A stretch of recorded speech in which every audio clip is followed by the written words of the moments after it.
Yes sir. ठीक है, तो हम लोगों ने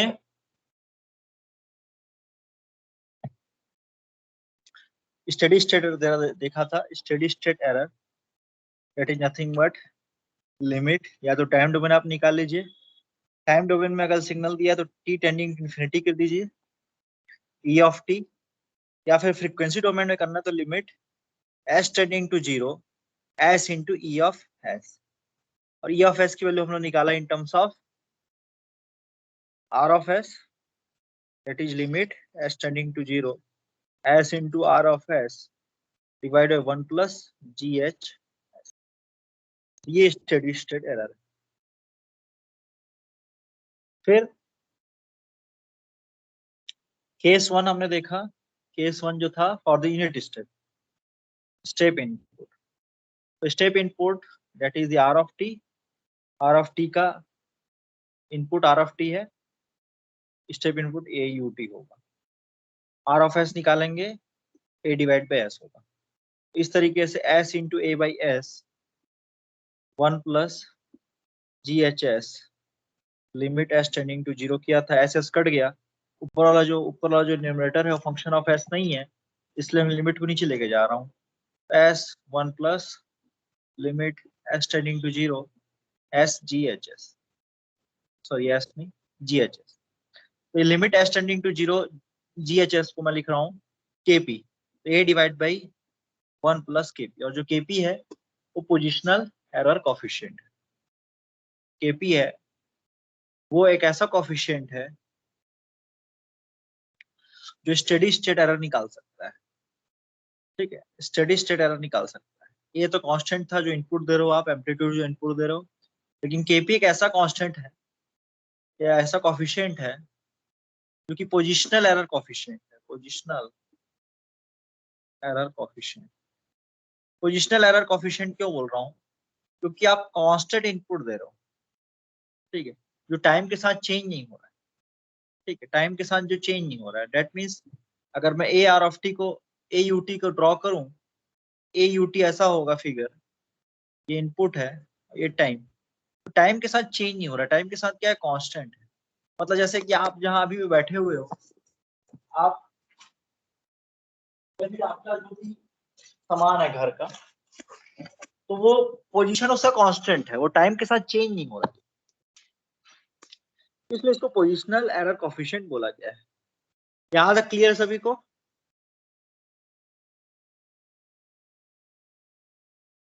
यस सर। Yes sir. उसके नेक्स्ट जो इनपुट है उसके बारे में चर्चा कर लेते हैं। केस 2, मान लीजिए आपका इनपुट आर ऑफ टी जो होगा वो रैम सिग्नल है, क्योंकि आर ऑफ टी सेम दिखता है, तो मान लीजिए मैं इनपुट एक्स ऑफ टी से रिप्रेजेंट कर रहा हूँ, तो ऐसे केस में एक्स ऑफ टी जो इनपुट है वो ए आर ऑफ टी होगा। ऐसे केस में जो उसका लाप्लास ट्रांसफॉर्म जो होगा वो ए डिवाइड बाई एस स्क्वायर होगा। तो डेट मीन्स आप देख रहे हैं वो कांस्टेंट है और टाइम के साथ लीनियरली चेंज कर रहा है। A R of T is nothing but, इसको बोलते हैं, अगर मैं इन टर्म्स ऑफ यूटी के बारे में देखूं तो ए टी यू टी, मतलब आर ऑफ टी का तो आप चलो इस पे बात नहीं करते, आर ऑफ टी का फिगर जानते हो, तो that means time T A T, ठीक है, स्लोप इसका ए होगा, तो ए आर ऑफ टी ये हो गया इसका डायग्राम, और टाइम के साथ जो है ये लिनियरली इंक्रीज कर रहा है, तो that is nothing but velocity. अगर आप किसी भी यूनिट स्टेप इनपुट को डिफरेंशिएट इंटीग्रेट करें, इसको इंटीग्रेट करें,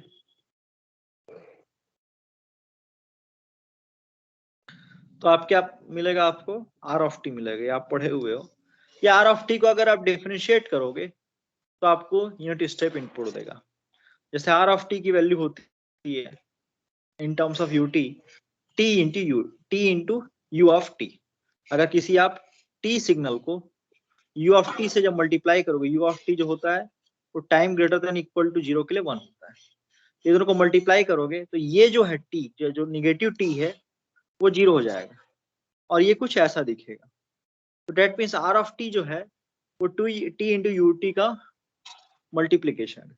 और जब आप इसको डिफ्रेंशिएट करते हो d by d t of r of t, that means d by d t of t into u t, और टी का differentiation that is nothing but 1। तो ये आ गया आपका, और 1 का डिफ्रेंशिएशन तो दिक्कत ही नहीं है, ठीक है।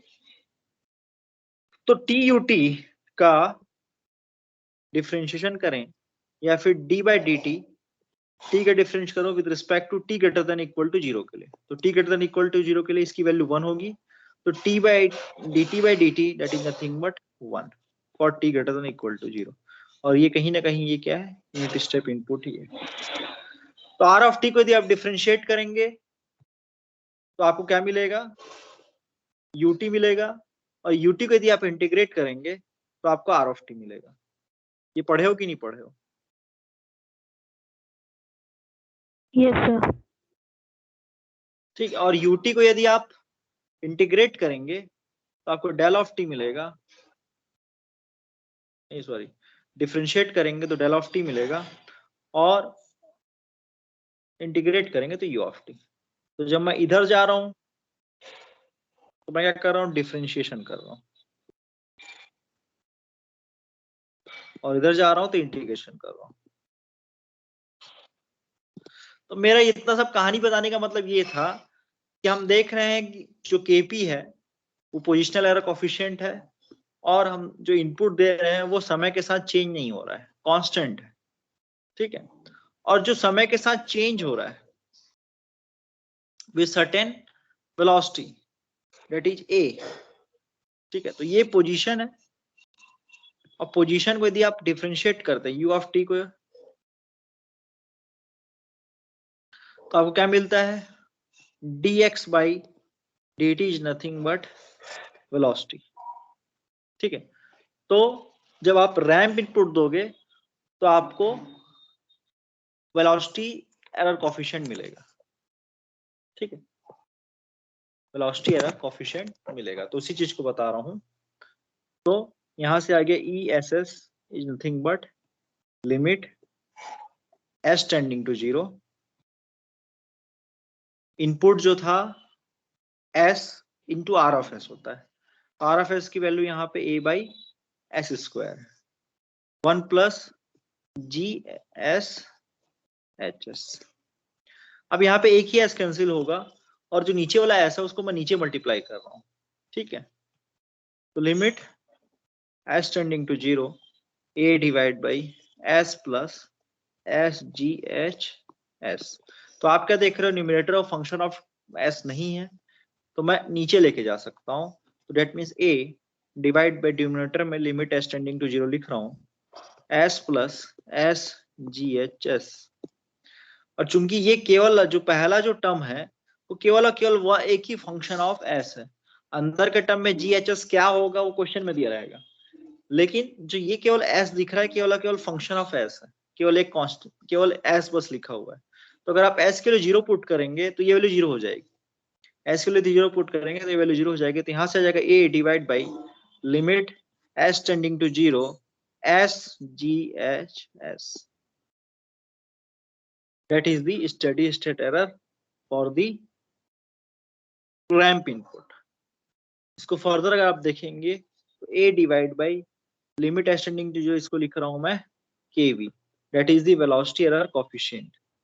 क्लियर है क्यों वेलोसिटी एरर कोफिशिएंट क्यों बोल रहा हूं, क्योंकि टाइम के साथ एक particular constant velocity that is a के साथ चेंज हो, ठीक है। यहां तक सर वो एस क्या बोले, कैसे 0 हुआ? ये इसलिए ऐसे 0 हुआ, अरे ये मतलब केवल न्यूमरेटर डिनोमिनेटर की बात कर रहा हूँ, limit S tending to 0 s plus क्या लिखा है एस जी एच एस।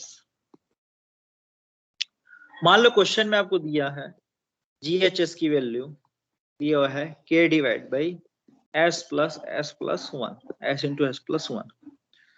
तो ये क्या होता है आपका limit S tending to 0 s plus s into GHS की वैल्यू है K divide by S plus S plus 1।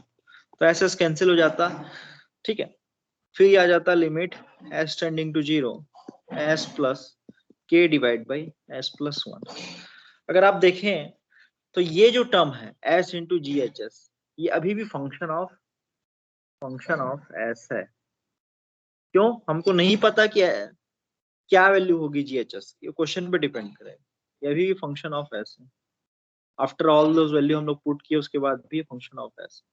लेकिन ये वाला जो फर्स्ट टर्म है, इस फर्स्ट टर्म में ना कुछ मल्टीप्लाई होना है, ना कुछ डिवाइड होना है, ना कुछ होना है। ये हमेशा ऐस ही रहेगा, ठीक है। और जब ऐस रहेगा तो मैं ऐस के लिए 0 ही पुट कर देता हूँ। जब बाद में पुट करने से अच्छा मैं अभी से पुट कर देता हूँ, क्योंकि वो ऐसे ही रहेगा, ठीक है। तो इस वजह हम लोग क्या करते हैं, इस ऐस को 0 पुट, इस ऐस को 0 पुट करते हैं। अभी भी ऐस होगा, आगे भी ऐस होगा, और फर्दर सिंप्लीफाई करूंगा तो भी ऐस होगा। इस वजह से क्लियर है अब?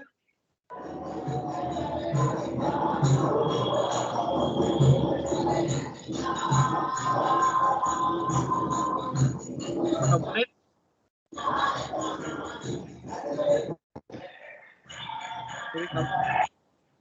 डाउट उसको क्लियर हो गया है।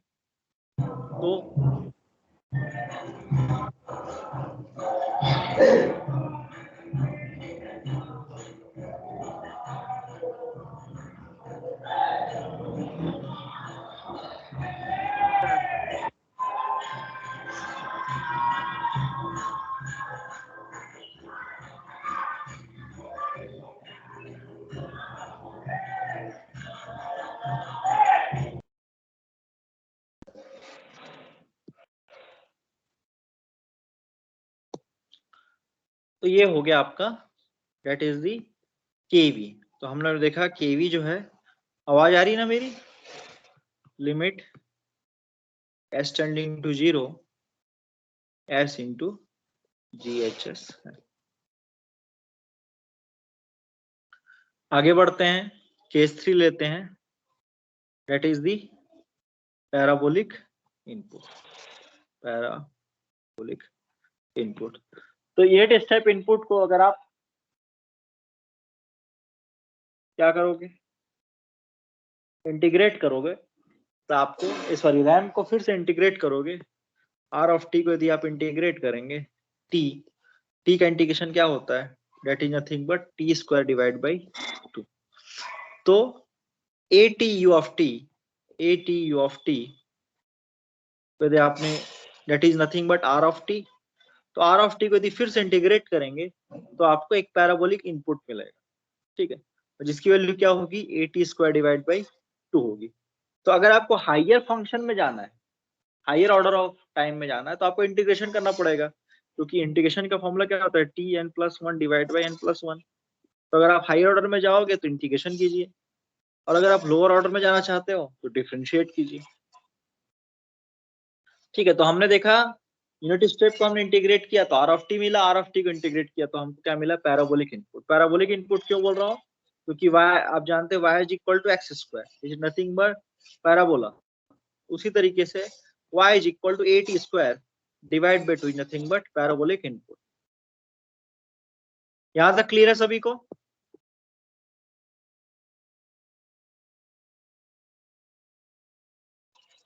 Yes, sir.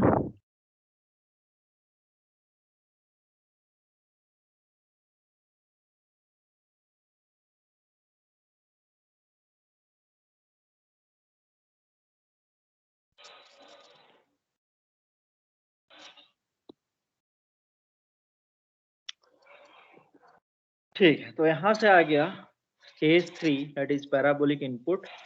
इसका AT स्क्वायर डिवाइड बाई 2 का लाप्लास ट्रांसफॉर्म क्या होगा, लाप्लास ट्रांसफॉर्म होता है t का power that is the factorial, t का पावर फैक्टोरियल हो गया, और इसका एक पावर एक्स्ट्रा हो जाएगा date is s³।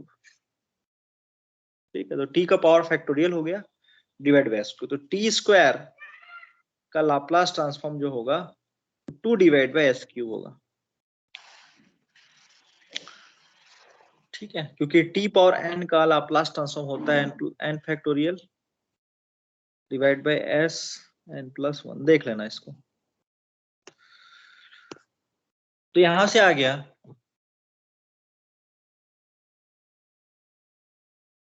r of s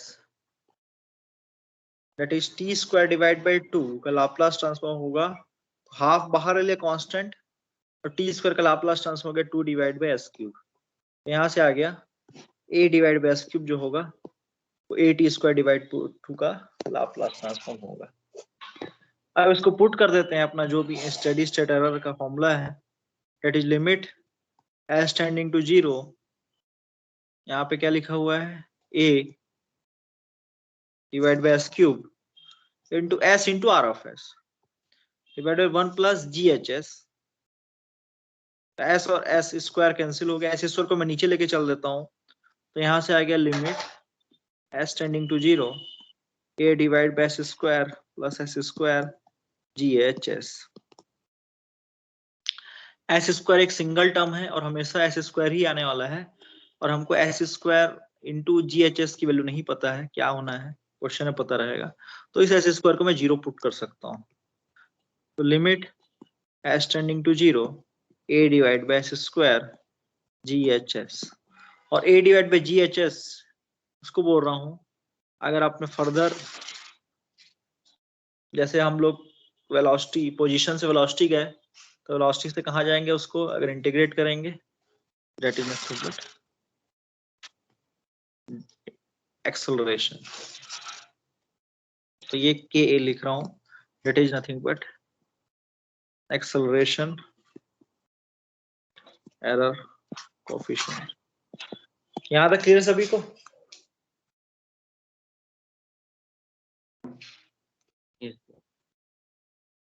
ठीक है।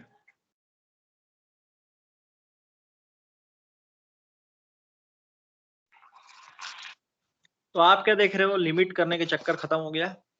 आपने देखा कि जब हम ज्यादा इसमें ज्यादा वैसे पेज यूज हो रहा है लॉन्गी ऐसा रखने से, तो आपने देखा मैं पहले यूनिट स्टेप इनपुट दिया, फिर रैंप इनपुट दिया, और फिर पैराबोलिक इनपुट दिया। इसको P ऑफ T लिखे या जो लिखो, ठीक है, UT AUT, फिर या AT UT, या फिर AT square divide by 2 into UT, अगर इन टर्म्स ऑफ UT बोलूं तो। एरर कोफिशिएंट, सबसे पहले पोजीशन की बात करूंगा, KP R of T time के साथ एक निश्चित अमाउंट से चेंज हो रहा है, that is the velocity, constant velocity KV, और K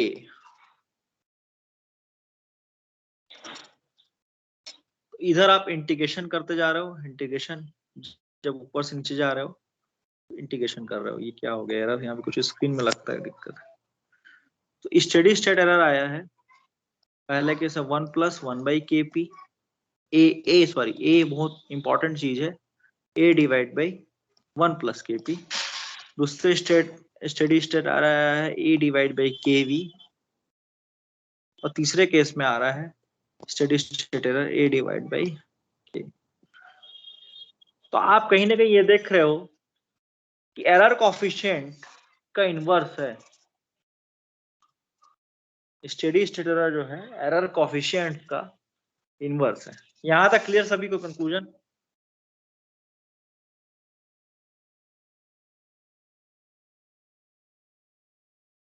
ठीक है। Yes, sir. टाइप के बारे में बात कर लेते हैं। टाइप, स्क्रीन लगता है कुछ हो गया। Type and order of system.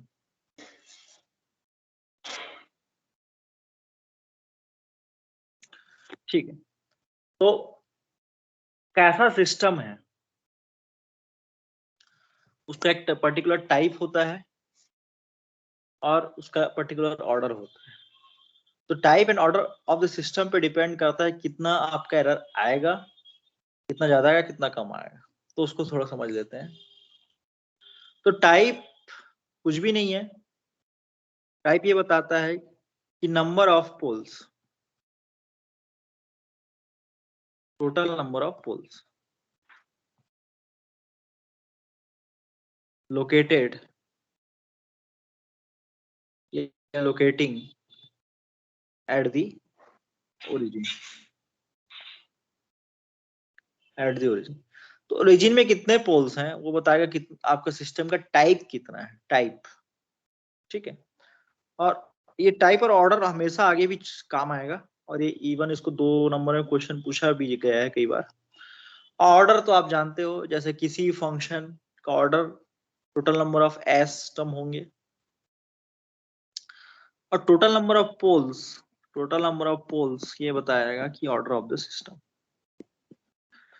तो ऑर्डर क्या है, टोटल नंबर ऑफ पोल्स है, और टाइप ये है कि ओरिजिन में कितना पोल्स है। अगर एक डायग्राम बनाऊं मैं, अगर एक मैं पोल जीरो डायग्राम बनाता हूं, तो मान लीजिए मेरे एक पोल हो गए, और ये दूसरा पोल, ऐसा भी लिखते हैं कई जगह, ये लिखने का तरीका होता है, अब तीनों को एक जगह नहीं दिखा सकते, और एक पोल है -1 पे और एक पोल है -2 पे। ठीक है, तो अब मान लीजिए एक जीरो भी है जिसकी वैल्यू, ये जीरो नहीं, ये जीरो है जिसकी वैल्यू -3। तो ट्रांसफर फंक्शन क्या होगा, some constant, some DC constant s+3 that is 0 and the s+2, एक पोल ये हो गया, s+1 एक पोल हो गया, और s³, क्योंकि ओरिजिन पे 3 पोल हैं, ओरिजिन पे कितने दिख रहे हैं, 3 पोल्स दिख रहे हैं। तो ओरिजिन पे जितने पोल्स हैं, ये जो s³ वाला टर्म है ये बताएगा आपका टाइप कितना है, st। ठीक है, st that is the type, और total number of the poles that is 3 + 2 + 1। कितने नंबर ऑफ पोल्स दिख रहे हैं आपको, 3, तो +1, 3 + 1 + 1, टोटल नंबर ऑफ पोल्स कितने दिख रहे हैं आपको, 5। तो जो 5 है वो ऑर्डर ऑफ द सिस्टम है। यहां तक क्लियर सभी को?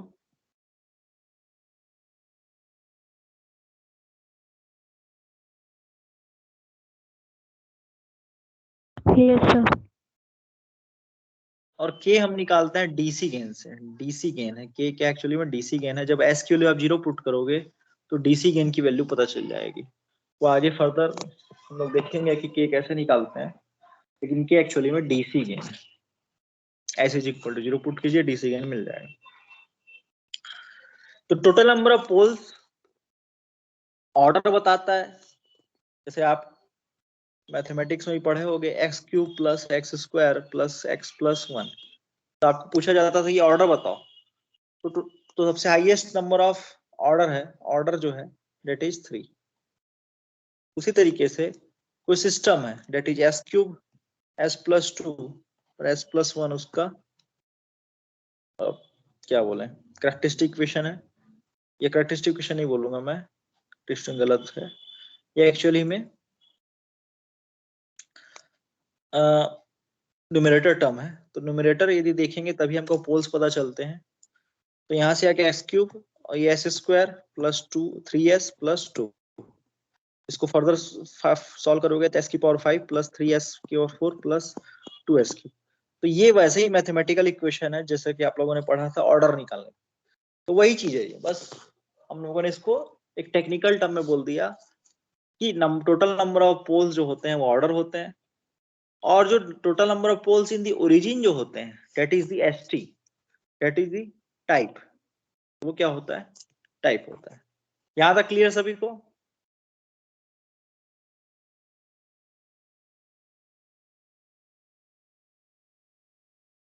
क्लियर है?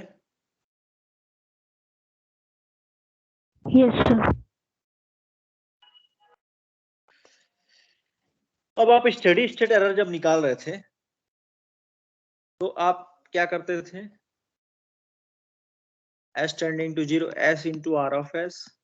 आपको इनपुट पता है, लेकिन 1 + s 1 + GHS, कहीं ना कहीं आपको GHS कहीं ना कहीं आपको पता रहना चाहिए, उसके हिसाब से ही आप सब कुछ बता सकते हो। तो GHS एक इंपॉर्टेंट टर्म है। तो GHS का ही हम लोग टाइप और ऑर्डर देखते हैं। टाइप और ऑर्डर जब देखेंगे तो जीएचएस का देखेंगे। तो जीएचएस का एक मैं स्टैंडर्ड वैल्यू लिख देता हूं, जीएचएस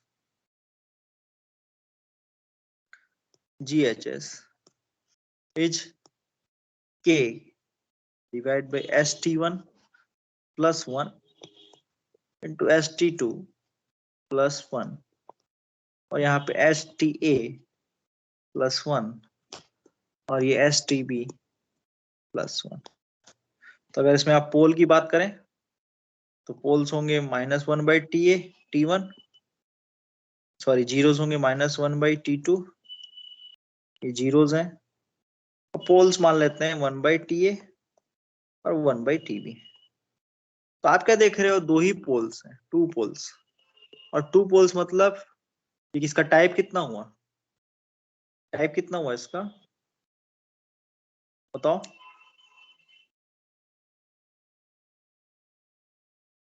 टाइप इसका 0 होगा। क्यों? अगर यहाँ पे कुछ भी नहीं है मतलब s की पावर क्या है, 0 है। यहाँ पे कुछ भी नहीं मतलब s की पावर t जो होता है वो टाइप बताता है। तो s की पावर 0 डेट मीन्स टाइप कुछ भी नहीं है और इसका नंबर ऑफ पोल्स 2 है, तो डेट मीन्स ऑर्डर जो होगा सिस्टम का वो 2 होगा। क्लियर है? तो टाइप 0 ऑर्डर 2 सिस्टम है। यहां तक क्लियर है सभी को?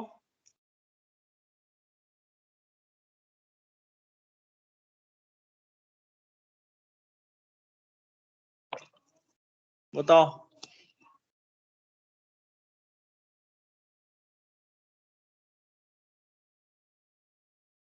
Yes, sir.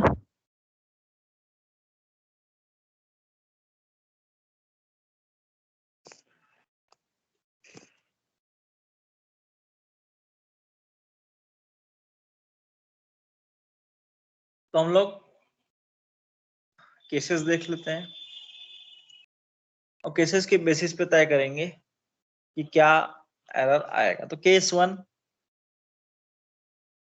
सिस्टम वही रखते हैं, टाइप 0 ऑर्डर 2। तो केपी जो होगा,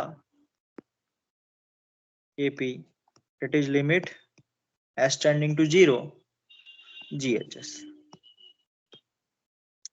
लिमिट एस टेंडिंग टू 0। अच्छा एक चीज और जो हम लोग देख रहे थे, केपी हो गया। अब केवी में क्या हो जाता था, क्योंकि केपी इंटीग्रेशन से आएगा, limit S tending to 0 S into GHS आ जाता था। और के में क्या हो जाता था, limit S tending to 0 S square into GHS हो जाता था। एस का मल्टीप्लाई होते जाएगा, ऊपर से नीचे जाओगे एस का मल्टीप्लीकेशन होता जाएगा। तो यहाँ पे कोई भी एस नहीं है, यहाँ पे एस है और यहाँ पे एस स्क्वायर है। ठीक है, तो ये हमने डेरिवेशन से देखा। तो KP limit S tending to 0, GHS की वैल्यू दी हुई है क्वेश्चन में, के एस टी 1 प्लस 1 और K S T 2 plus 1 divide by K S T A plus 1 S T B plus 1। S के लिए 0 पुट करोगे तो ये वैल्यू क्या आ जाएगी, तो केपी की वैल्यू क्या हो गई, तो यहाँ से स्टेडी स्टेट एरर की वैल्यू आ गई ए डिवाइड बाई 1 प्लस के, और जो कि एक फाइनाइट वैल्यू है। मतलब एक पर्टिकुलर इतना वैल्यू तो आएगा ही आएगा, के डिवाइड बाई 1 प्लस के। क्लियर है यहाँ तक?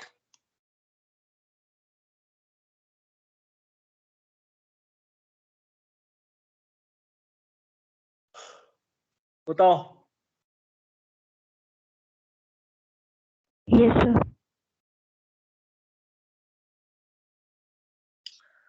केवी के बारे में बात कर लेते हैं। केवी क्या है, S into g H s है, तो वही इसको s t 1 plus 1 S T 2 plus 1 S T A plus 1 और s T B plus 1। S 0 put करेंगे तो चूंकि यहाँ बाहर में भी एस है तो 0 इंटू जो हम लोग पहले निकाले थे 0 इंटू के डेट इज नथिंग बट 0। तो इसके केस में स्टेडी स्टेट एरर आ रहा है, डेट इज ए बाई के वी डेट इज 0 इनफाइनाइट। मतलब स्टेडी स्टेट एरर का इनफाइनाइट आना ये बताता है कि आपका आउटपुट आएगा ही नहीं। इतना इनफाइनाइट एरर मतलब अगर इनफाइनाइट एरर ये रिप्रेजेंट कर रहा है कि जो आप आउटपुट चाहते थे वो आउटपुट आएगा ही नहीं, वो इनफाइनाइट एरर आएगा। इसी तरीके से आप के निकालेंगे तो के की वैल्यू भी, चूंकि यहाँ पे एस की जगह एस स्क्वायर हो जाएगा, यहाँ पे एस स्क्वायर हो जाएगा, तो कुछ फर्क पड़ना नहीं है, 0 स्क्वायर इंटू के, तो ये भी 0, तो स्टेडी स्टेट एरर आगे a by 0 that is infinite. तो ये हो गया type 0 and the type 0 and type 0 system की बात मैंने कर ली। अब टाइप 1 सिस्टम में कैसा बिहेव करेगा? टाइप 1 सिस्टम, एक एग्जांपल लेते हैं। तो टाइप 1 सिस्टम का फॉर्मूला हो गया GHS, open loop transfer function की वैल्यू हो गई that is S T1 + 1 S T2 + 1। अब टाइप 1 है तो एक पोल देना पड़ेगा 0, एक पोल देना पड़ेगा ओरिजिन में, तो S हो गया STA + 1 और STB + 1। ठीक है, अगर आप KP निकालेंगे, KP आ गया limit S tending to 0 GHS, तो इसमें पूरा S की वैल्यू 0 पुट कीजिए, तो ये क्या आ रहा है आपका? इन्फिनाइट आ रहा है। 0 पुट कीजिए तो K इंटू 0 + 0 0 + 1 इंटू 1, तो ये क्या दिख रहा है आपको? इन्फिनाइट। दैट मीन्स KP की वैल्यू क्या आ गई? इन्फिनाइट। यहां से आ गया steady state error is nothing but A divide by 1 + KP। तो A divide by 1 + infinite, infinite में एक जोड़ोगे तो भी इन्फिनाइट आएगा, कुछ फर्क पड़ना नहीं है। तो A divide by infinity is nothing but 0। तो स्टेडी स्टेट एरर कितना आ रहा है? 0 आ रहा है। क्या तक क्लियर है सभी को?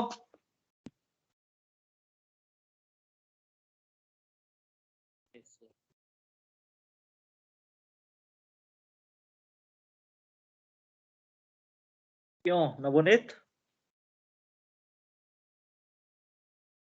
Yes sir. केस 2 देख लेते हैं। अब यहीं पे आप क्या दे रहे हो? यूनिट स्टेप इनपुट दे रहे हो R(t). तो उसके केस में क्या निकलता है? KV निकलता है। KV is nothing but S into GHS, limit S tending to 0। S GHS की वैल्यू पुट कीजिए, GHS K इंटू ST1 + 1 और ST2 + 1 है, divide by STA + 1 into STB + 1। SS cancel हो गया, तो यहां से आप S टेंडिंग टू 0 पुट कर रहे हो, तो ये K आ रहा है।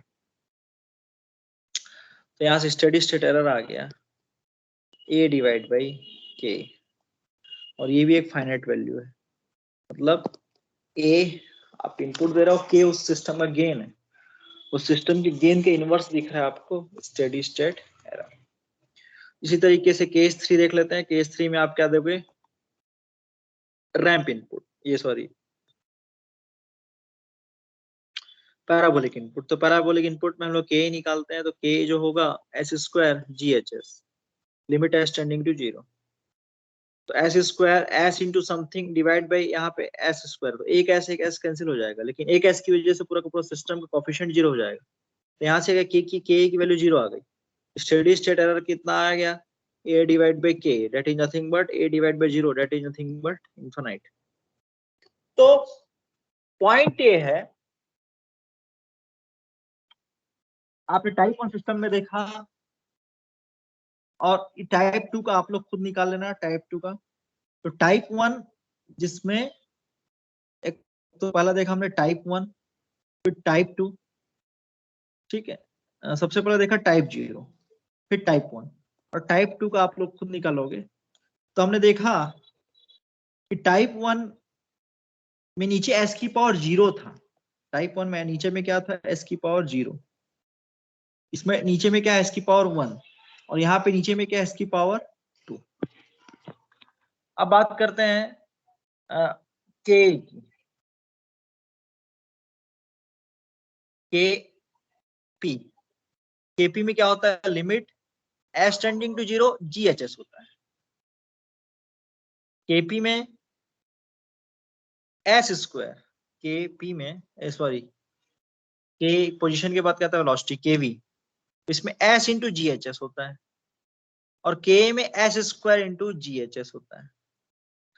तो चूंकि यहाँ पे S नहीं है, पावर S नहीं है, तो ये S कैंसिल हो जाता था, यहाँ पे एस स्क्वायर कैंसिल हो जाएगा। तो टाइप 2 में के कांस्टेंट निकलेगा, टाइप 1 में के भी कांस्टेंट निकलेगा, और टाइप 0 में के पी कांस्टेंट निकलेगा। ठीक है, अब एक चीज देखो, टाइप 0 में आप इसमें जब हम लोग केपी मतलब हम लोग यूनिट स्टेप इनपुट दे रहे हैं, केवी मतलब हम लोग रैंप इनपुट दे रहे हैं, के मतलब हम लोग पैराबोलिक इनपुट दे रहे हैं। ठीक है, तो सिस्टम में देखिए, जैसे मैं कम इनपुट दे रहा हूं, जैसे मैं यू ऑफ टी दे रहा हूं, तो केपी तो निकल रहा है, मतलब स्टेडी स्टेट एरर तो निकल रहा है, that is a divide by 1 plus KP, और केपी की वैल्यू कितनी आई थी, के आई थी। यहाँ पे स्टेडी स्टेट एरर जब आप रैंप इनपुट दे रहे थे तो ए डिवाइड बाई के आ रहा था, और यहाँ पे ए डिवाइड बाई के आएगा जब आप पैराबोलिक इनपुट दोगे। ठीक है, लेकिन बाकी केपी जिसमें के इसमें केपी आ रहा है, तो तो अगर आप इसमें इनपुट दोगे आर ऑफ टी इनपुट दोगे तो स्टेडी स्टेट एरर इन्फिनाइट आता था। अगर आप पैराबोलिक इनपुट देंगे तो स्टेडी स्टेट एरर इन्फिनाइट आता था। ठीक है, क्लियर है। आर ऑफ टी से ऊपर का इनपुट देंगे तो पी ऑफ टी की वैल्यू स्टेडी स्टेट एरर की वैल्यू इन्फिनाइट। तो कहने का मतलब ये है, पॉइंट ये कहने का मतलब कि यूटी से हायर ऑर्डर का अगर आप इनपुट देंगे तो स्टेडी स्टेट एरर इन्फिनाइट आएगा, अगर आप आर ऑफ टी दें या पैराबोलिक इनपुट दें।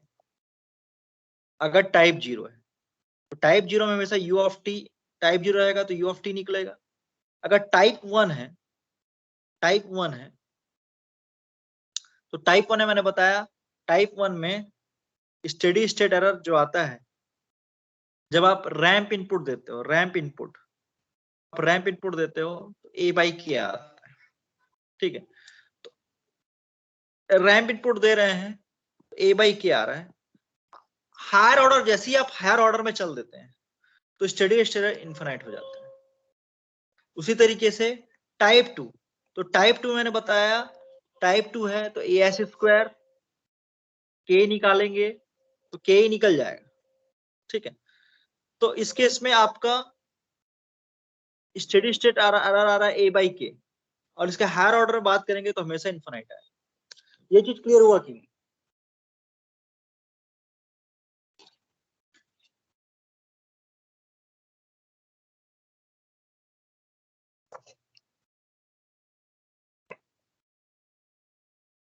ये चीज क्लियर हो रहा है सभी को? एक बार और अच्छे से समझाता हूं मैं। टाइप 2 में यूनिट स्टेप और रैंप में 0 रहेगा ना? मैं एक बार और समझाता हूं आप लोग को। जैसे ये सिस्टम है टाइप 0, ये सिस्टम है टाइप 1, और एक सिस्टम है टाइप 2।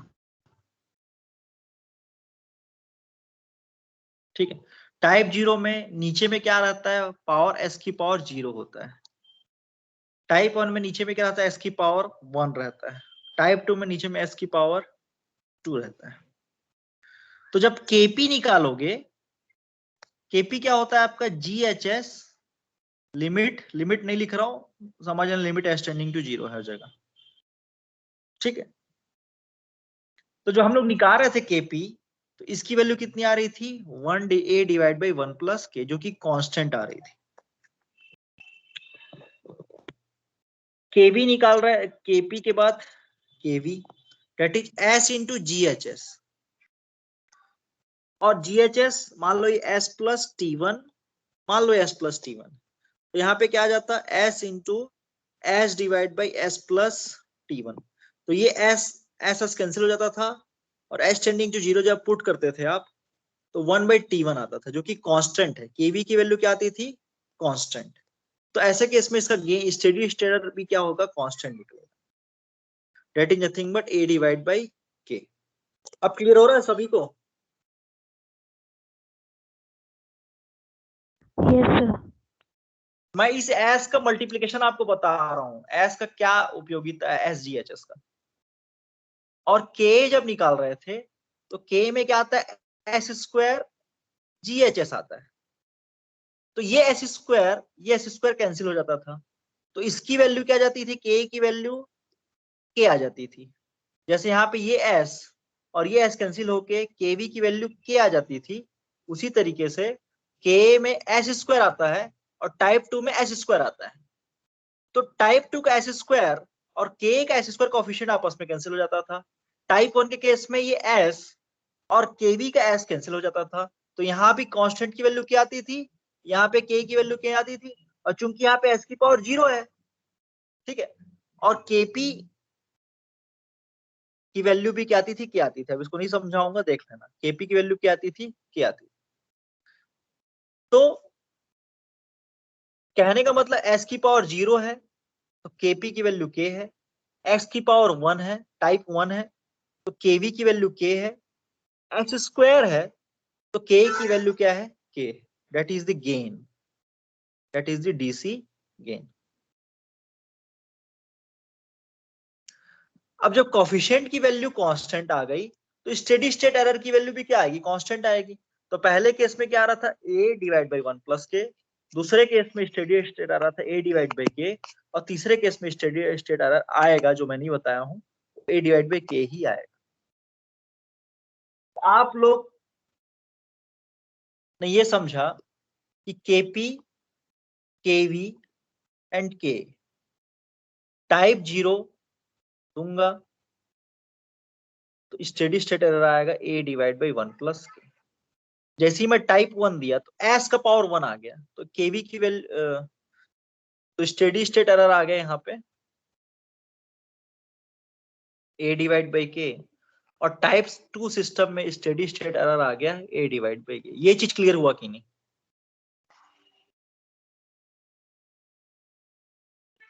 Yes, sir. मैं ये बताना चाह रहा हूं। अब देखो, केपी हम लोग कब निकालते हैं, यू ऑफ टी जब इनपुट देते हैं, तो केवी हम लोग कब निकालते हैं, जब आर ऑफ टी इनपुट देते हैं तब, और के हम लोग कब निकालते हैं, जब पैराबोलिक इनपुट देते हैं तब। बस इतना मैं कंक्लूजन, अब कंक्लूजन में आ रहा हूं। टाइप 0 में, type 0 that means U of T value आएगी, type 1 that means R of T value constant आएगी, और type 2 S square, S square, S square S square cancel हो जाएगा, तो ये भी वैल्यू कांस्टेंट आएगी। ये इतना कहानी बताने के पीछे ही कारण। अब पॉइंट ये है, टाइप 0 सिस्टम में, टाइप 0 सिस्टम में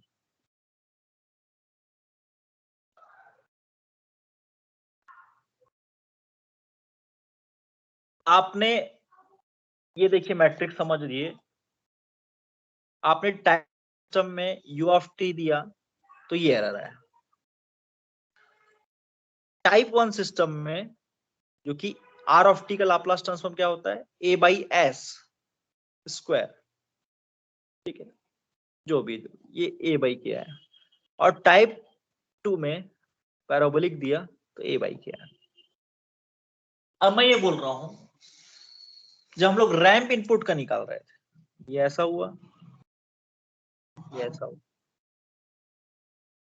जब हम लोग रैंप इनपुट के लिए निकाल रहे थे, तो देख लेना एक बार पीछे जाके, तब एक समझ लो आपका सिस्टम की क्षमता टाइप 0 की ही है, तो आपकी सिस्टम की क्षमता केवल यू ऑफ टी लेने की क्षमता है।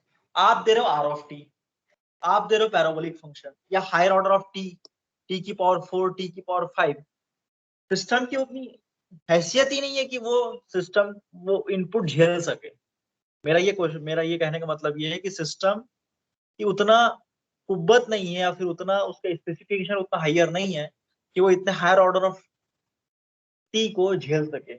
तो इस केस में आर ऑफ टी जैसे यू ऑफ टी के लायक आपका सिस्टम है, टाइप 0 मतलब यू ऑफ टी के लायक आपका सिस्टम है, टाइप 1 मतलब आपका आर ऑफ टी के लायक सिस्टम है, टाइप 2 मतलब आपका सिस्टम केवल केवल पैराबोलिक के लायक है, उसके हायर ऑर्डर के लायक नहीं है। तो इस वजह से इसका एरर इन्फिनाइट आता था। उसकी ही औकात नहीं है, समझ लो कि वो आपको हायर ऑर्डर इनपुट के लिए आउटपुट दे सकता, ऐसा समझ लो। तो यहाँ पे इन्फिनाइट आता था, यहाँ भी इन्फिनाइट आएगा, यहाँ भी इन्फिनाइट आएगा। लेकिन उसी तरीके से टाइप वन केवल स्टेप इनपुट को झेल सकता है, उसके ऊपर नहीं झेल सकता। इस वजह से यहाँ पे इन्फिनाइट एरर आएगा, इन्फिनाइट एरर आएगा। हायर ऑर्डर ऑफ टी के लिए इन्फिनाइट एरर आएगा। टाइप टू की इतनी हिम्मत वो नहीं है कि वो हायर ऑर्डर ऑफ जो पैराबोलिक इनपुट है, जो कि टी स्क्वायर डिवाइड बाई 2 है, तो हायर ऑर्डर ऑफ टी को झेल सके, तो दैट मींस इन्फिनाइट आएगा। तो ये चीज क्लियर हुआ कि नहीं?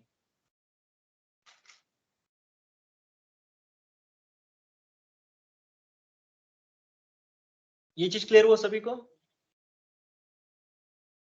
Yes, sir. तो आप जब स्टेडी स्टेट एरर निकाल रहे थे, ये देखिए मैं स्टेडी स्टेट एरर निकाल रहा था, टाइप वन तो हमने, चलो टाइप वन छोड़ो, ये टाइप जीरो।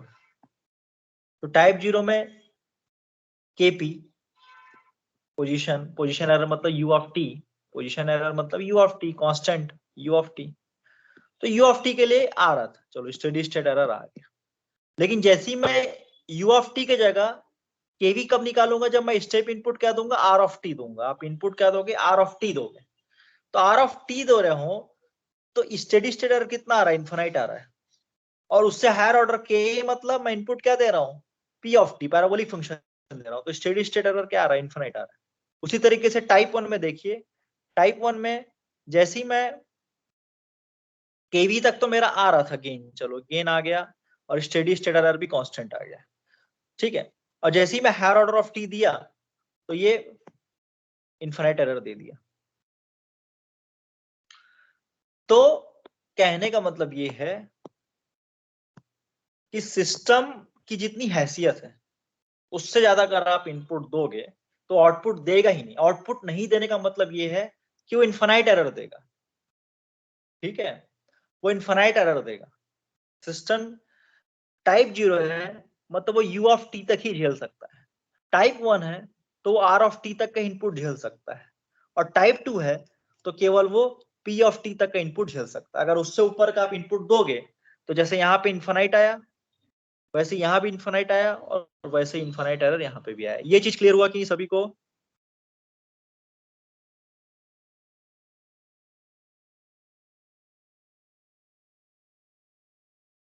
क्लियर है यहाँ तक?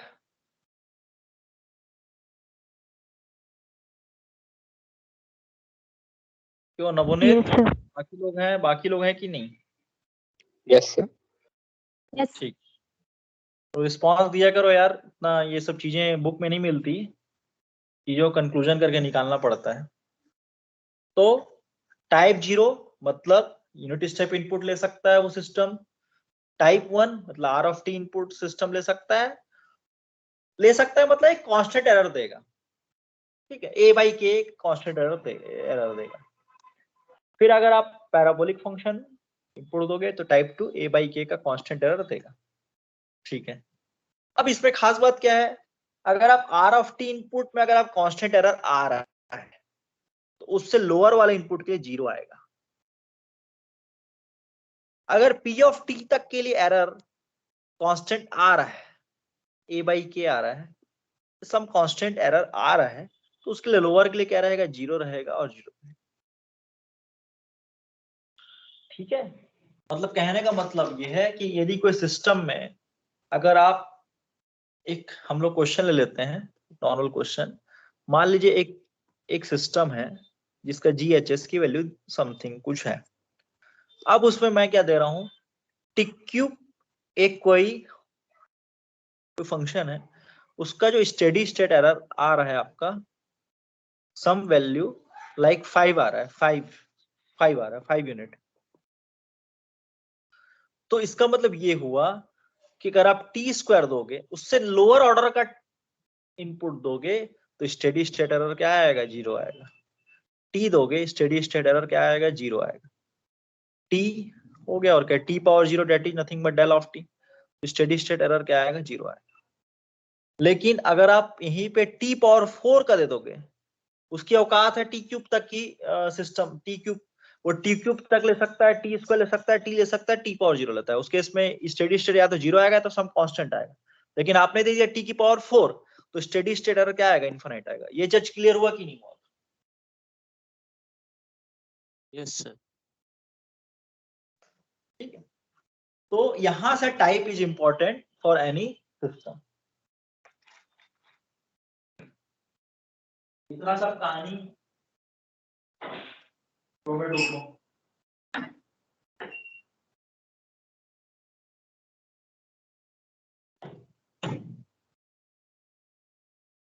ये कहानी बताने के पीछे ये कारण था मेरा इतना सब कि टाइप इज वेरी इंपॉर्टेंट। ठीक है, ओरिजिन में जो पोल है वो डिसाइड करेगा, ओरिजिन का जो पोल है वो डिसाइड करेगा कि आपका सिस्टम कैसा इनपुट ले सकता है।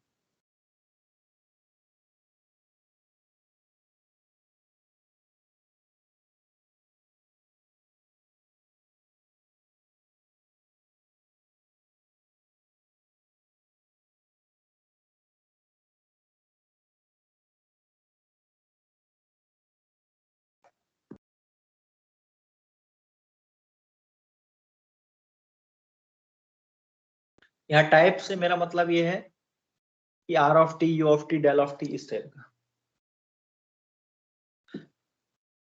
तो मेरे ख्याल से कंक्लूजन सबको क्लियर हो गया होगा।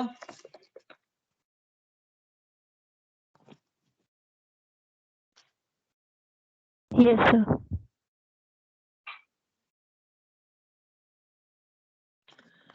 जो कंट्रोल सिस्टम है मतलब बहुत सारी चीजें हैं बताने को, मतलब ऐसा है कि मैं खत्म ही नहीं कर सकता इस सब्जेक्ट को, लेकिन हम लोग चीजों को कंप्लीट करेंगे कैसे भी करके। अब स्टेडी स्टेट एरर, कई लोग कुछ लोग बोले कि सर 4 टाउ पे कितना एरर आ रहा है। चलो हम लोग मान लिए कि 4 टाउ पे आपका स्टेडी स्टेट कंडीशन में आ जाता है या 2% एरर बैंड में आ जाता है, लेकिन वो वैल्यू कितनी आएगी? एग्जैक्ट वैल्यू हम लोग इतना टाइम डोमेन एनालिसिस करते थे और वो लेते कि 0.98 समथिंग निकालते थे। लेकिन चलो ठीक है, लाप्लास ट्रांसफॉर्म में निकाल के देखते हैं। मान लीजिए कोई सिस्टम है आर ऑफ एस, ये इनपुट हो गया, ये मेरा सेकेंड ऑर्डर सिस्टम है। ठीक है,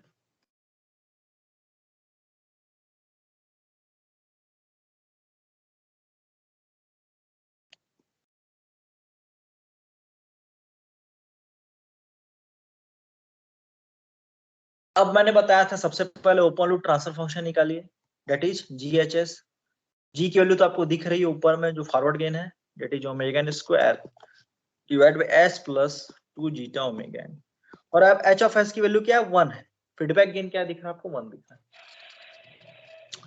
तो आप इस सिस्टम को देख के बता सकते हो ये सिस्टम क्या है आपका? टाइप 1 सिस्टम है एंड द ऑर्डर। यहां तक क्लियर है सभी को?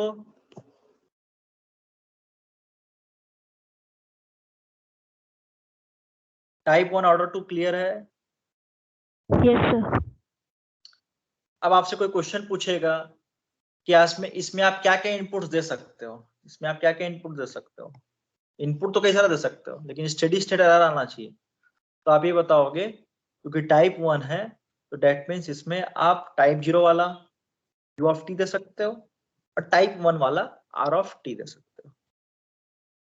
ठीक है, डेल ऑफ टी भी दे सकते हो, नीचे का भी डेल ऑफ टी भी दे सकते हो। तो आप लोग जब देखे होगे, तो मैं जब पढ़ा रहा था तो मैं यूनिट स्टेप इनपुट भी दे रहा था, डेल ऑफ टी वाला एनालिसिस कर चुका हूँ, यू ऑफ टी वाला एनालिसिस कर चुका हूँ, आर ऑफ टी वाला नहीं किया था। मैंने बोला कि बाद में फर्दर हम लोग देखेंगे, आज ही बोला है मैंने इस चीज को। तो डेल ऑफ टी देके हमने एनालिसिस किया है और यू ऑफ टी देके हमने एनालिसिस किया है। ये concluding point. Order is not so important, ये आगे हम लोग एक कई सारे लोकस बनाएंगे तब ये इंपॉर्टेंट आएगा, लेकिन अभी टाइप। ठीक है, तो यू ऑफ टी जब आप इनपुट देते हो तो आप केपी निकालते हो, केपी कांस्टेंट। और आर ऑफ टी यदि आप इनपुट देते हो तो केवी निकालते हो। तो आपसे यदि कोई क्वेश्चन पूछे कि पैराबोलिक फंक्शन दोगे, ठीक है, तो इसका स्टेडी स्टेट एरर क्या आ जाएगा, इन्फिनिट आएगा। ये चीज क्लियर हुआ कि नहीं?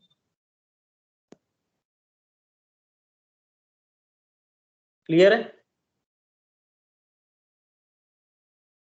क्योंकि इसकी Yes, जो sir.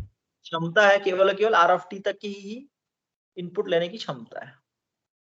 ठीक है, किसी को 2 रोटी खाने की क्षमता है, किसी को 5 रोटी खाने की क्षमता है, और आप बोलोगे कि आज 10 रोटी खाना ही है, तो ऐसा नहीं चलेगा। ठीक है, तो यहां से हम लोग बात करते हैं कि चलो केपी और केवी निकाल के दिखाइए। तो केपी जो होता है वो लिमिट, आप लोग डायरेक्टली बता सकते हो केपी इनपुट के लिए स्टेडी स्टेट एरर कितना आना चाहिए, 0 आना चाहिए। ठीक है, आप लोग डायरेक्टली बता सकते हो, क्योंकि उससे कम का इनपुट दोगे तो 0 आएगा, केवल आर ऑफ टी का ही कुछ वैल्यू आएगी।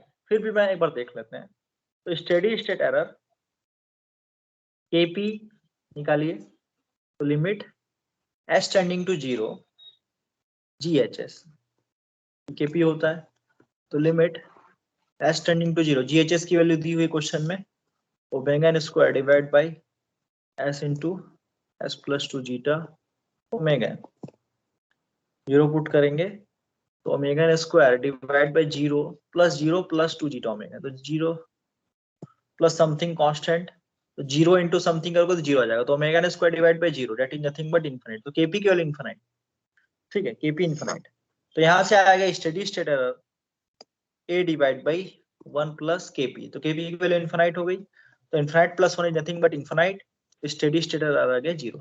तो जैसा मैंने कहा था कि उसकी हाईएस्ट वो आर ऑफ टी तक का इनपुट लेके कांस्टेंट स्टेडी स्टेट दे सकता है। तो आर ऑफ टी का यदि नीचे का इनपुट दोगे, आर ऑफ टी की इसकी ये चूंकि टाइप 1 सिस्टम है, तो टाइप 1 सिस्टम मतलब आर ऑफ टी तक का इनपुट ले सकता है, हाईएस्ट इनपुट इसका आर ऑफ टी हो सकता है।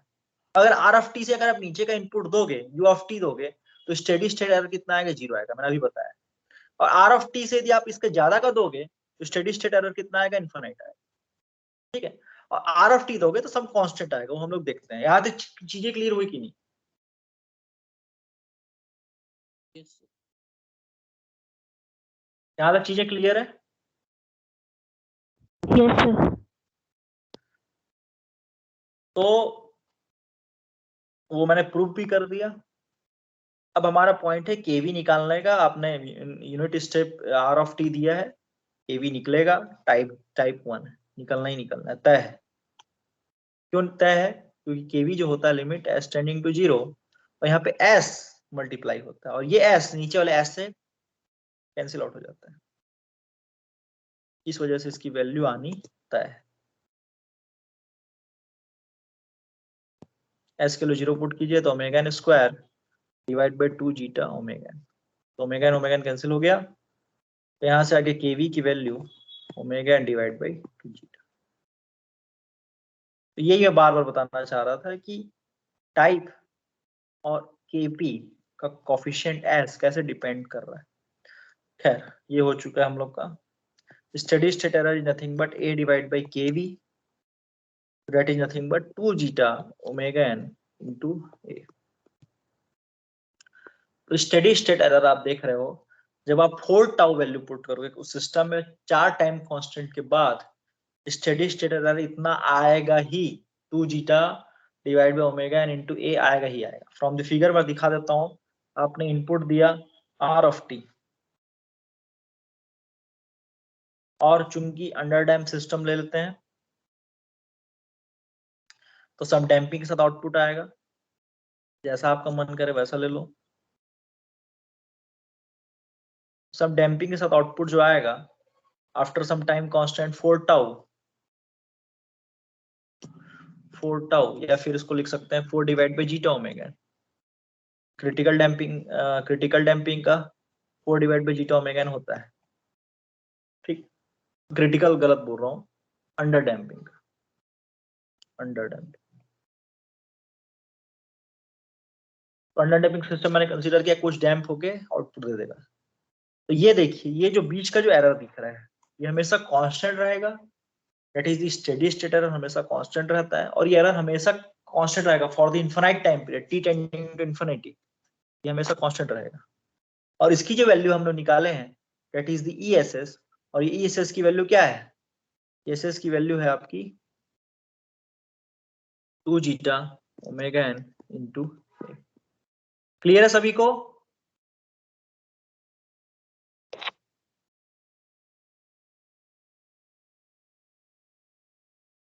Yes, sir. तो टाइप 2 का आप लोग कर लेना, मैं नहीं बता रहा हूं, और नहीं भी बताऊंगा तो भी बता चुका हूं इनडायरेक्टली। टाइप 2 में क्या आएगा स्टेप इनपुट के लिए, क्योंकि टाइप 2 है, इसकी क्षमता पैराबोलिक फंक्शन तक लेने की है, that is P of T. तो जब R ऑफ टी के लिए निकालोगे तो स्टेडी स्टेट 0 आएगा, उससे लोअर इनपुट के लिए। U ऑफ टी के लिए भी स्टेडी स्टेट 0 आएगा, डेल ऑफ टी के लिए भी स्टेडी स्टेट 0 आएगा। लेकिन P ऑफ टी से हायर ऑर्डर में जाओगे, टी क्यूब टी की पावर 4 में स्टेडी स्टेट एरर कितना आएगा? इन्फिनिट आएगा। तो ये कर लेना, सिंपल से डेरिवेशन है, कर लेना। तो ये सब चीजें हैं।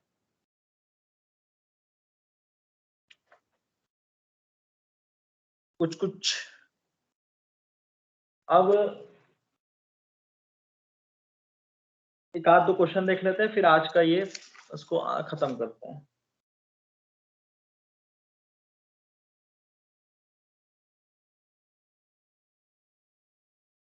यहां तक किसी को डाउट है पूछ लो,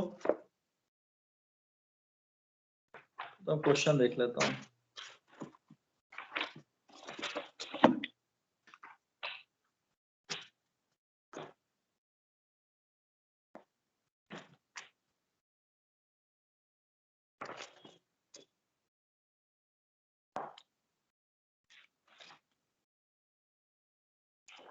आगे बढ़े। Yes, sir. ठीक, क्योंकि अब क्वेश्चन इंपॉर्टेंट हो चुका है, अब तक क्वेश्चन नहीं हुआ है, थ्योरी हो गया है। क्वेश्चन ये है, ये सिस्टम दिया हुआ है आपके क्वेश्चन में,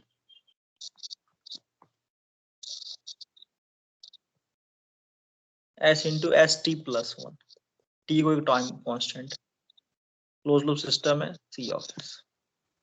फॉर, मैं बोल देता हूं, for the given system determine by what factor K should reduce, लिख देता हूं, for the given system determine by what factor A should reduce to decrease percentage overshoot from। तो ये ऐसा, अब ये नवनीत बोला था कि कैसा क्वेश्चन आएगा, ऐसा क्वेश्चन आएगा 60% to 20%। तो for the given system determined by what factor K should decrease, आप गेन आपके हाथ में है, रेगुलेटर आपके हाथ में, रेगुलेटर जैसा गेन समझ लीजिए, रेगुलेटर आपके हाथ में। बाय व्हाट फैक्टर, आप रेगुलेटर को कैसा घुमाएं, by what factor K should reduce to decrease percentage overshoot from 60% to 20%। तो आप क्या कर रहे हो, परसेंटेज ओवरशूट को, सॉल्यूशन ये है,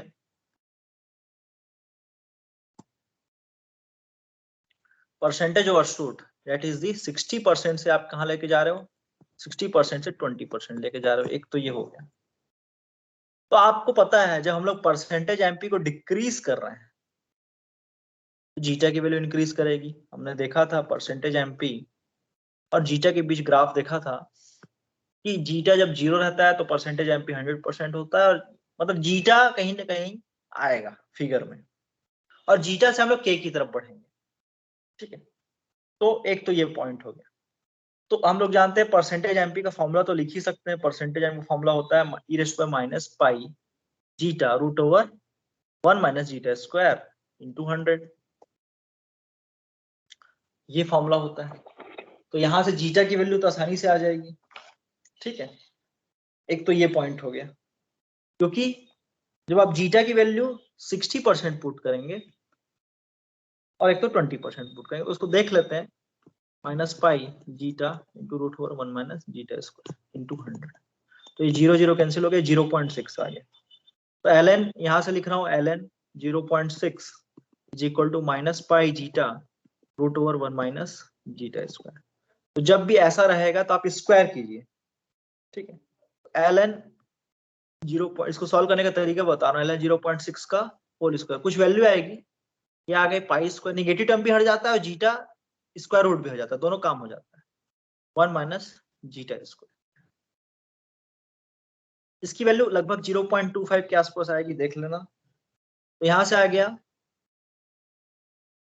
0.25 into 1 minus zeta square is equal to pi square zeta square. Zeta square को क्या लिख लीजिए, एक्स लिख लीजिए। तो यहां से आ गया 0.25 into 1 minus x pi square x, ठीक है। तो ये आ जाएगा 0.25 पाई स्क्वायर, उधर गया तो pi square plus 0.25 overall X आ गया। तो यहां से आपको एक्स की वैल्यू आ जाएगी 0.25 divide by pi square plus 0.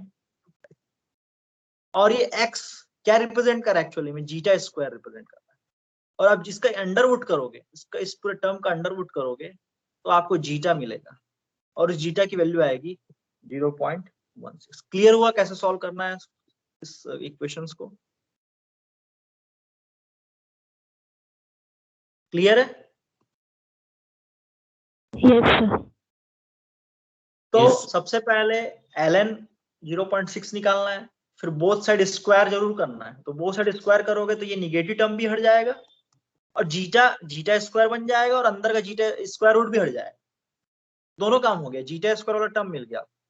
फिर जीटा स्क्वायर को एक्स लिखना है, और फिर एक्स निकालने के बाद ये मत समझ लेना कि वो जीटा आ गया, उसका अंडरवुड करोगे तब वो जीटा होगा, क्योंकि एक्स क्या लिखा है आपने, जीटा स्क्वायर लिखा है।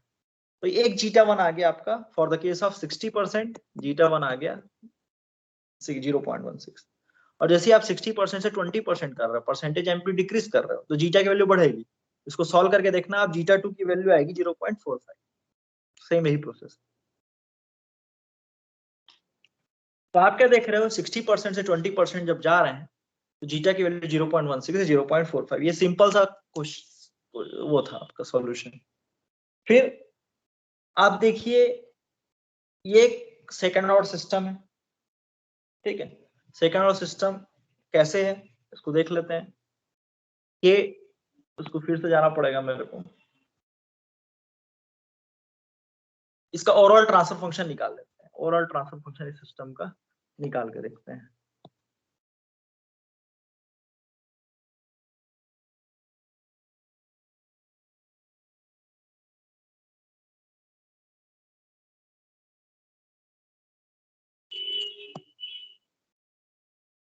That is CS divided by R of S, transfer function. Transfer function क्या होता है, G divided by 1 plus GHS, तो S into S T plus 1 divide by 1 plus K divide by S into S T plus 1। Further solve कीजिए तो ये K divide by S square T plus S plus some constant K दिख रहा है, ठीक है। S square का coefficient हमेशा 1 रहता है, तो यहाँ पे मैं t कॉमन ले लेता हूँ, तो t कॉमन लिया तो S square plus 1 by T into S plus के बाई टी आपको दिख रहा है। फिर इसको फर्दर देखें तो एक्चुअली में K by T divide by S square plus S divide by T plus K divide by T, और ये एक सेकेंड ऑर्डर सिस्टम है। और सेकेंड ऑर्डर सिस्टम का स्टैंडर्ड ट्रांसफर फंक्शन क्या होता है, omega N square divide by S square plus 2 zeta omega N S plus omega N square होता है। तो ये कोफिशिएंट्स ऊपर और नीचे में सेम रहे।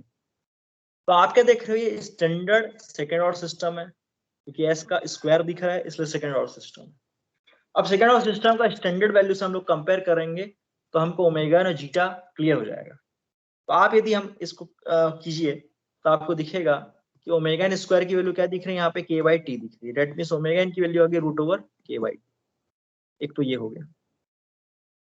फिर हम लोग देख रहे हैं 2 zeta omega N is equal to 1 by T. तो यहाँ से आ गया 2 जीटा हमको नहीं पता, ओमेगा एन हमने अभी जस्ट निकाला है के डिवाइड बाई 2, यहाँ से आ गया 1 by T. Root T cancel हो गया, तो यहाँ रूट टी आ जाएगा और नीचे में जाके रूट के हो जाएगा, तो यहाँ से आगे जीटा की वैल्यू आ जाएगी 1/2 √/k_t। ये क्लियर हुआ सभी को?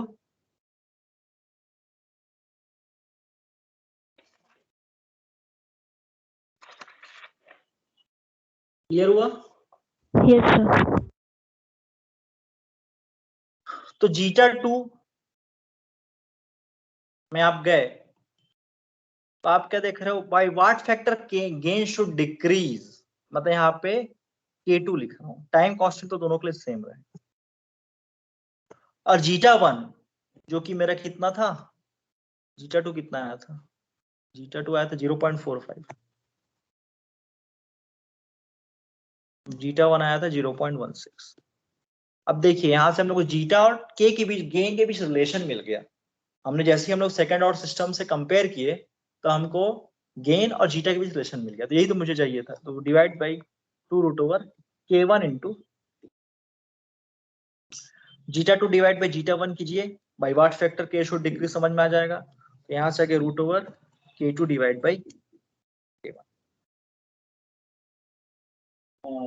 k1 डिवाइड बाई k2 होगा क्या, इनवर्स रिलेशन, ये आ गया। तो यहां से आ गया 0.45 डिवाइड बाई 0.1 कितना था 6, it should be equal to k1 divide by k2। तो यहां से आ गया k1 डिवाइड बाई k2 का whole square, that is 0.45 divide by 0.16 का होल स्क्वायर, ये आ गया 8 आएगा k1 डिवाइड बाई k2। ठीक है, तो जो नया गेन है दैट इज द k2, तो k2 डिवाइड बाई k1 जो होगा वो 1/8 होगा। ठीक है, तो आप k1 से k2 की तरफ जा रहे हो, मतलब आप गेन को कितना डिक्रीज करोगे, गेन को 8 फैक्टर ऑफ 8 से डिक्रीज करोगे, फैक्टर ऑफ 8 से जैसे डिक्रीज करोगे गेन को, ठीक है, तो आपको जो है परसेंटेज एमपी दिखेगा फ्रॉम दी 0.45 से सॉरी 60% से 20%।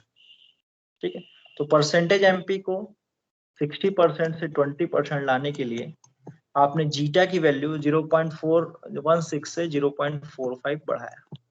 चूंकि जीटा का रिलेशन इनवर्स रिलेशन है विद दी के, तो आप के को कितने गुना डिक्रीज करोगे, फ्रॉम दी k1 वैल्यू है तो उसको अगर आप 8 गुना कम कर दोगे, ठीक, क्योंकि इनवर्स रिलेशन जीटा की वैल्यू बढ़ रही है, जीटा की वैल्यू बढ़ रही है और जीटा और के बीच में इनवर्स रिलेशन है, मतलब के की वैल्यू क्या करनी पड़ेगी, आपको कम करनी पड़ेगी, और के की वैल्यू कम करनी पड़ेगी, वो के की वैल्यू कितनी कम करनी पड़ेगी, that is the 8 by factor of. ये क्लियर हुआ सभी को?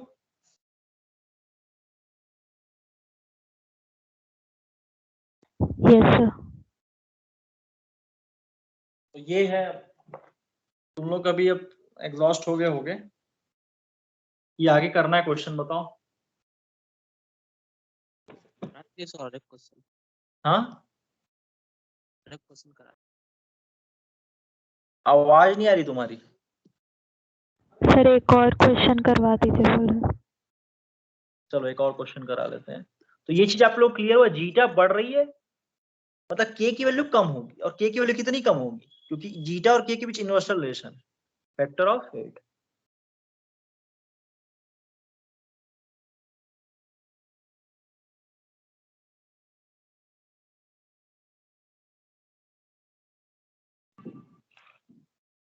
एक आध केपी वाला क्वेश्चन देख लेते हैं, थोड़ा लंबा चल जाएगा ये क्वेश्चन।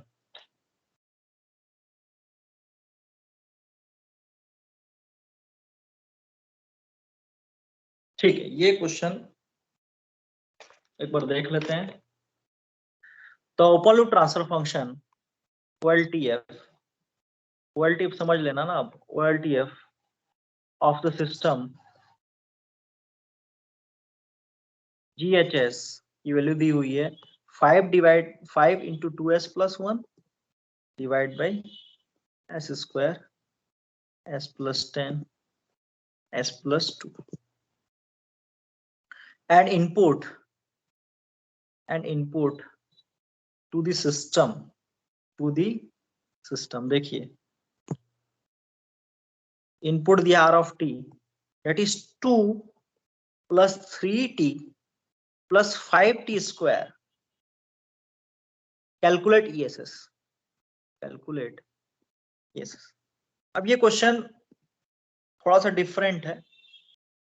इस क्वेश्चन में हम लोग को ओपन लूप ट्रांसफर फंक्शन दिया हुआ है, एक तो ये बात हो गई, और दूसरी बात ये है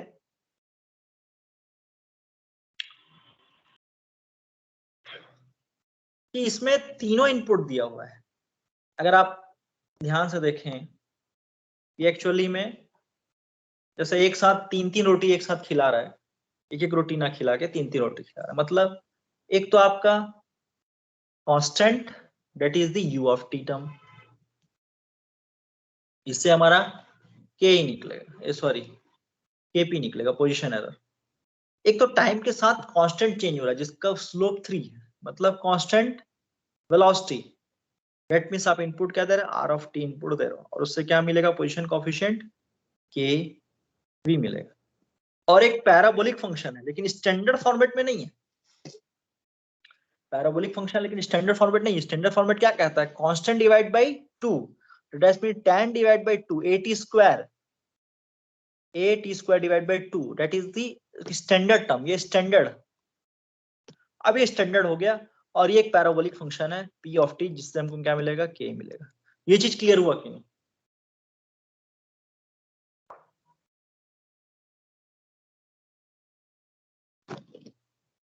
क्लियर है सभी को? तो Yes, sir. a by 2 to t square होता है, ठीक है। अब बात करते हैं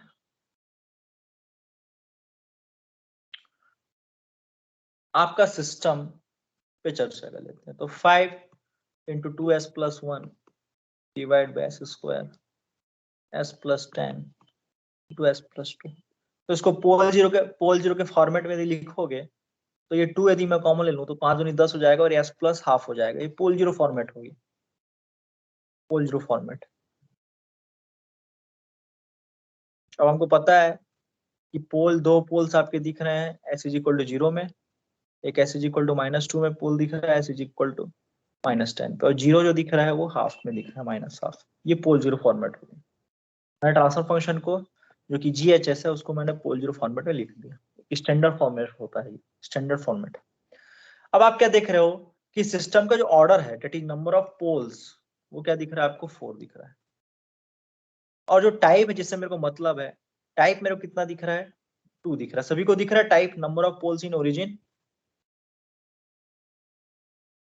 Yes, sir. अब number of poles in origin ये बताता है कि ये टाइप 2 सिस्टम है, टाइप 2 सिस्टम है।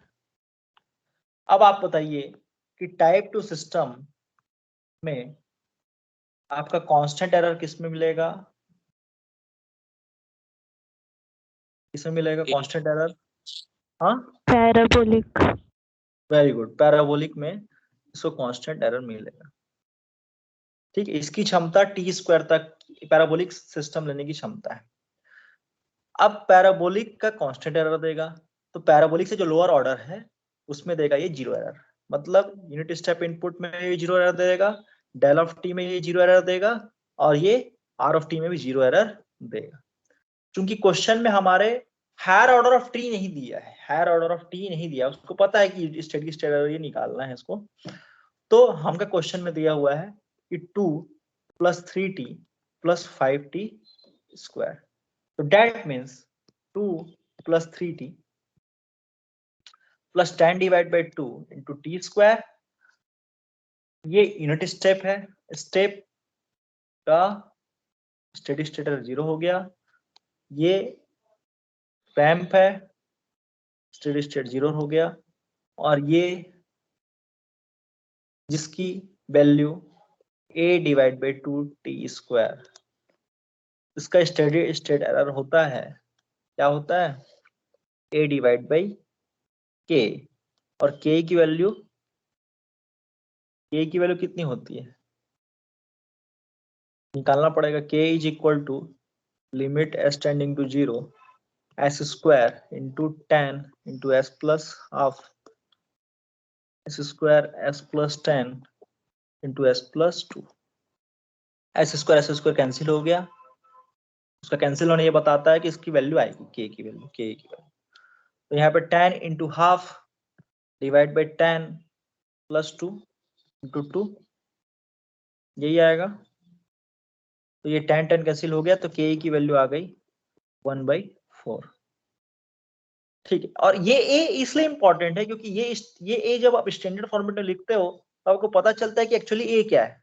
तो यहाँ पे लोग गलती ये कर लेते हैं, यहाँ पे ए की वैल्यू 10 है, तो यहाँ पे 10 डिवाइड बाई के की value 1/4, that means steady state error कितना आ गया, 40 आ गया। तो ये हमेशा 40 का एरर देगा ही। क्लियर है सभी को? Yes sir. तो आप लोगों ने ये देखा इस क्वेश्चन में हम लोग जो है टेस्ट सिग्नल देते हैं किसी भी सिस्टम को, हमको नहीं पता वो ऑर्डर क्या है उसका, कंक्लूजन बता रहा हूँ। किसी भी सिस्टम का हमको ऑर्डर नहीं पता, हम लोग थोड़ी उतना कैलकुलेट करेंगे, लेकिन हम लोग स्टेप इनपुट देके देखेंगे। स्टेप इनपुट देखा, एरर आ रहा है। रैंप इनपुट देखा, एरर आ रहा है। फिर हमने पैराबोलिक फंक्शन इनपुट दिया, एरर आ रहा है। ठीक है, और जैसे ही मैंने पैराबोलिक से ऊपर का फंक्शन दिया तो एरर इन्फिनाइट आ रहा है, एरर आ ही नहीं रहा है और आउटपुट कुछ और ही आ रहा है, जो ऐसा मैं चाह रहा वैसा आ ही नहीं रहा है। तो डेट मीन्स वो सिस्टम टाइप 2 सिस्टम है, और उसकी एक वैल्यू आएगी, सम स्टेडी स्टेट कांस्टेंट आएगी जहां तक वो हाईएस्ट इनपुट ले सकता है। ठीक है, चलिए किसी को डाउट है?